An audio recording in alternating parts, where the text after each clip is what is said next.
Monday, March 3, 2014, 8:15 a.m. Morning, Silvio. Hey, boss. How was the sleepover?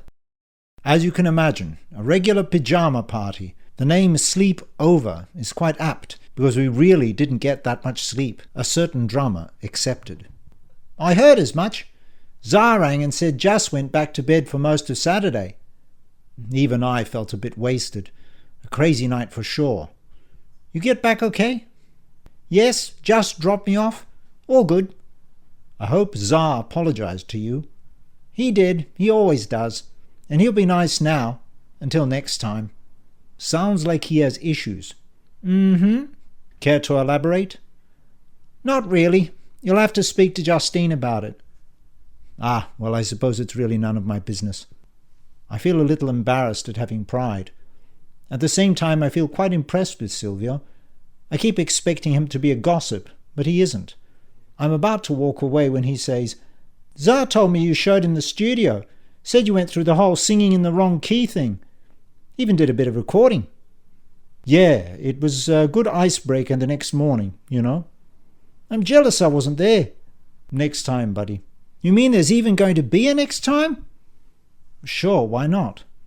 I'm wondering if Silvio is reading my intention again, but he replies with, You're a brave man, and he returns to his screen and takes a sip of his coffee. Hopefully I'm getting there, I reply. By the way, he says, Susan, Mr. McRae's PA, was looking for you. Uh-oh. That basketball game. What a bloody nuisance. You're telling me? We'll just have to grin and bear it, I guess. Silvio nods his head ruefully. I walk into my office, put down my briefcase, hang my jacket in the cupboard, and switch on my computer. Once it loads, I open Outlook and wait for my messages. I can see one downloading from Duffield Construction, so I grab my phone and call Silvio. Say, mate, can you bring me that Duffield file again? Sure thing, boss. I hang up and wait for the other messages to download. There is quite a bit of spam, some news. I made the mistake of subscribing to a few sites and I'm already getting far too many updates. And finally, I see one from Susan Markham, the boss's PA. And there's one from Justine. I open it. Hi, Dan. I wanted to thank you again for being so understanding, helpful and kind about that disastrous dinner on Friday night. I feel terrible about it. Please let me buy you lunch today, and don't even dream of saying no. I have a feeling you'll be looking for a convenient excuse. There are a few things I really need to explain. Hopefully this will make sense of it all. Just XXX. Try to find a way out of that one, boss. Jesus Christ, Silvio. Don't you knock. You're like some sort of ninja. Sorry, I'm an incorrigible snoop. I can't help it. It's one of my character flaws. You call that a defense? It's the best I've got. Besides, are you telling me you never snoop? Well, aha! So when did you last snoop? None of your business. Stop changing the subject anyway. So you're going to say yes, aren't you? Go away already. Because I don't think you have a choice. Off with you! I try to swat him with the file he's just given me, but he evades it and leaves the room laughing. He might not be a gossip, but the professional boundaries are going to be a problem, just as I suspected. I turn back to the email. Silvio is right, of course. Before I decide how to answer the email, I open the one from Susan Markham. It does indeed refer to basketball. There's something about meeting at Dockland Sports Courts at 6 p.m. on Thursday. It isn't far from where Silvio and I had lunch last week, so I have an idea of where to go. There's something else in the email about the Lawyer's Weekly magazine, but it doesn't seem important. I'll look into it another time.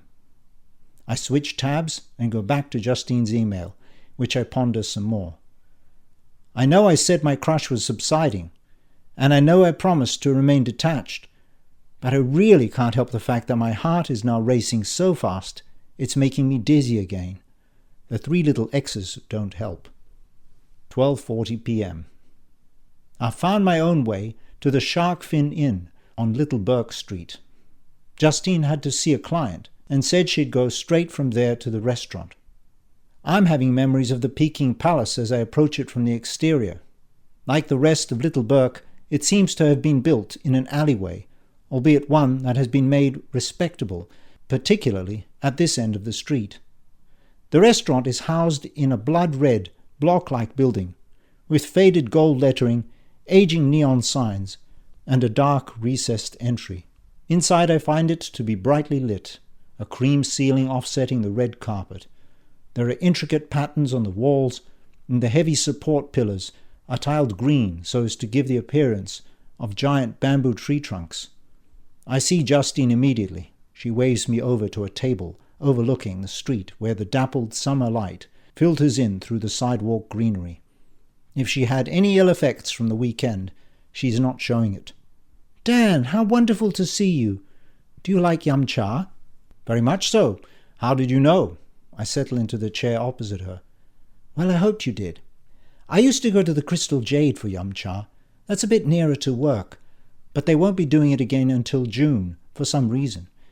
Anyway, the food here is just as good, and the decor is nicer." "It is lovely." "Will you let me order?" "I trust you implicitly." Justine waves a waiter over. He's pushing a trolley of steaming wicker baskets, and Justine peers into them, selects a few, and the waiter puts them on the table. With shrinking heart, I see one of the menu items is chicken feet. I'm not normally squeamish, but this just looks a little creepy to me. I'm going to have to try not to show it. I think I'll start with one of the pork buns and rice paper. That looks simple enough. "I'm so glad you said yes to having lunch with me," says Justine. She's picked up one of the chicken feet with her long fingers and is gently pulling the skin off with her teeth. I'm not sure how she does it, but she makes eating with one's hands look genteel. A waiter pauses at our table and wordlessly fills our teacups. I'm busy trying to peel the rice paper from the bottom of my pork bun. "You know the paper is edible," Justine says. "I don't bother pulling it off. It all goes down the hatch, as Dad used to say." She's sucking on the chicken foot, and I try not to stare. "Your parents," I say, in an effort to distract myself. "I heard from Silvio that they passed away many years ago. I hope you don't mind me asking about them." "No, not at all," Justine says, waving a sticky hand. "Gosh, that's ancient history. I mean, it's still sad for me, but you learn to live with it. You remember the happy times, like with your uncle? Or am I putting my foot in it now?" "By no means. Tell me more about your folks." "They decided to drive up to Sydney, a kind of road trip. Tsar was a late addition to the family, and on this occasion they left him with me. I was already at uni. Anyway, they never came back, massive head-on with a truck, somewhere along the Pacific Highway. I'm so sorry." "Life changed in an instant." "You became a mum?" "I suppose. I mean, the age gap is so great. I was 17 when he was born, 21 when our parents died." "What you did was pretty special, you know." "I don't think so. It's what anyone would have done." "Not everyone." She dismisses me with a hand wave. "What was I supposed to do? My father's family were in England. My mother's family were in San Francisco and Taiwan. And here there was only Tsar and me. We had to make do." She seems uncomfortable, so I decide to change the topic.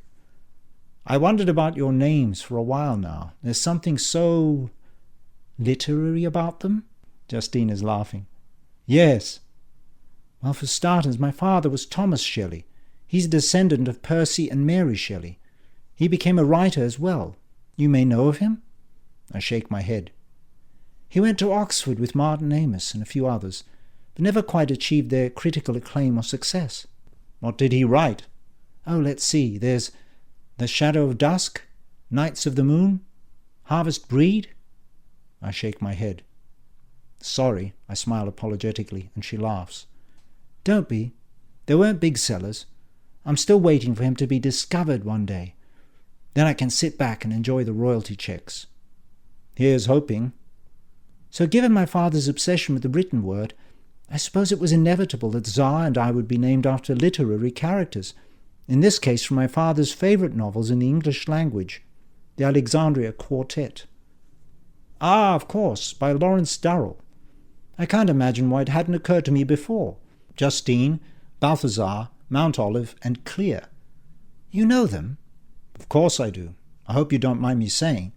But it's probably a good thing your parents didn't have 2 more kids. Clear might be okay, but Mount Olive isn't much of a name. Justine chuckles at this. No, there weren't any plans for more. As it happens, it was serendipitous. My real name is Zheng Yi, and Zha's is Bao Jia. My mother always said that if Dad got to give us his surname, she would give us our first names. Dad noticed the correspondence between my first name and Justine. When Zha was born, he pressured Mum into picking something similar to Balthazar. The rest is history. Ah, so that's what happened. Where did your parents meet? Here in Australia, in Perth as it happens. My mother came over to study music. My father just happened to have a teaching position at UWA. They got married and moved here when Dad won a fellowship at the University of Melbourne. He kept writing on the side, though. I'm rather hoping to become a writer one day. Oh, I thought your thing was music. Nah, just a sideline. A fun sideline, but nothing more. That's Frank's thing, really. Was Frank's thing, I should say. I'm sorry. Frank's passing is obviously still raw for you. A bit. We sit in silence for a minute, during which I feel forced to feign sadness. I pick out one of the chicken feet and give it a go. There doesn't seem to be any meat on the bones at all. It's all in the skin. Don't be shy. You have to use your teeth to pull it off. And you can sack out the marrow. As she says this, she demonstrates, and I start experiencing a hot flush again. Thankfully, Justine changes the topic, seemingly absent-mindedly, by asking, So what do you like to write? Well, I'm writing my own life down as a kind of diary, I suppose, in real time. That's been fun. Pretty much every day or second day I try to remember exactly what happened. Then I put down 2,000 to 3,000 words. Really? When did you start? Just before Christmas, when Frank died. Wow. Meeting you was the 3rd or 4th thing I wrote, as it happens. I wonder why I said that and chastised myself inwardly. So you're managing to keep up with it, even with your move and everything? Only just. I laugh. What about you? With a literary father and a musical mother and brother, you must be into the arts as well. I love to paint. I did a rather strange pre-law degree, fine arts, but when Mum and Dad died, that whole thing fell away. I had to earn a living. We call it Zeren. It's a kind of responsibility, the kind parents have for their young children, or children have for their elderly parents. You obviously still feel that way towards your brother. Old habits die hard. Sometimes I feel we're on a kind of hamster wheel. We're bound to keep remaking the same steps. Caught in a pattern? Exactly. But Zai's old enough now, he's not your responsibility anymore. I can't help but feel that he is. Justine looks down at her plate. He's going through a bad patch, I suppose you could say. I have to see him on the straight and narrow. Why? No one else will. Do you mind me asking what's wrong? Justine laughs. You mean apart from being the usual angry young man or rebel without a cause? Apart from his artistic temperament? Well, the official diagnosis is clinical depression. Ah, I see. Most people think of depressive illness as being sad. Zha's condition isn't like that. Sure, sometimes he sits around moping, but really his depression is invariably expressed as anger. He lashes out at people, me, his friends. So what is he doing about it? The problem is, until recently, Zha hadn't accepted he had a problem. It was a case of denial. Turning a blind eye to it all. Yes, exactly. Of course he started self-medicating, initially with alcohol and in the last couple of years with drugs. I can see where this is heading. Indeed. He likes downers, probably because his depression manifests as anger. He started with anything he could get his hands on. Then, in the last few months, he became addicted to heroin. Geez, heroin? That's an expensive habit. Who is paying for that? I'd rather not get into it. Let's just say it wasn't me, and it wasn't going to last. So what did you do? As soon as I found out, I took him to our family doctor. Lately he's put him on codeine tablets, the ones you can break into small pieces. He's supposed to be weaning himself off with a gradual dose reduction. And he's managing to do it too. It's just that he takes 3 steps forward and then 1 step back. To help break the cycle, the doctors also prescribed Valium, and he's been trying different antidepressants. When I think about it, he's actually been doing really well these last few weeks. I've seen such a change in him. He started TAFE, he's playing with a band again, that gig for example. This all sounds promising, Justine. It helps to keep him busy, distracted. That's why I thought it would be great to bring him around to your house. I could sense that he was teetering. It was my attempt at a kind of intervention, I suppose. Justine suddenly seems aware of the connotation and blushes. It's the first time I've seen her face go red.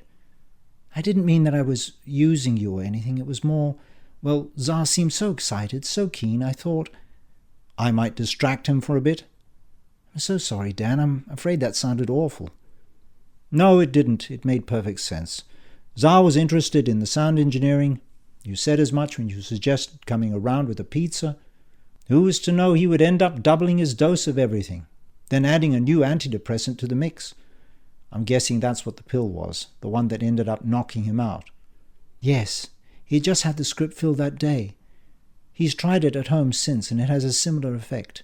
Not as strong, of course, without the mix of other things, but pretty potent nonetheless. He just falls asleep about half an hour after taking it. She speaks without looking up. I hope you're not angry. It seems so opportunistic of me. You were new to town and the firm. Listen, don't be silly. It's my turn to put my hand on hers. It was worth a try, and I was happy to help. As it happened, it all worked out okay, didn't it? I decide to take my hand away. I'm fairly mortified telling you all this, and we barely know each other. Don't worry about that. I'm glad you told me the story. I had an inkling anyway, and I'm rather honored you chose to confide in me. Justine shrugs and curls one corner of her lips. It's not like I had much choice. Either tell you everything or let you think we're a bunch of crazies. Drug addiction is just one of those hamster wheels. We all have one. I'm not about to judge another's. I want to tell her that my particular wheel is a lot bigger and more complicated than she could possibly imagine, but where would I start? We finish our meal with some rather amiable banter. I suppose I should feel good about it all. A colleague has confided in me, I've made a friend, and I might even have provided some sort of circuit breaker for her brother. But in the end, I just can't help feeling vaguely disheartened by what Justine has told me. I know it shouldn't matter, but I can now see that she only ever came over to my place for dinner as part of an intervention. I suppose that hits the ego more than anything. And given my plans, none of that should matter in the long run. The problem is, I'm not altogether sure it is just ego. Maybe part of me is starting to care about someone other than the imaginary girl with whom I have been infatuated up till now.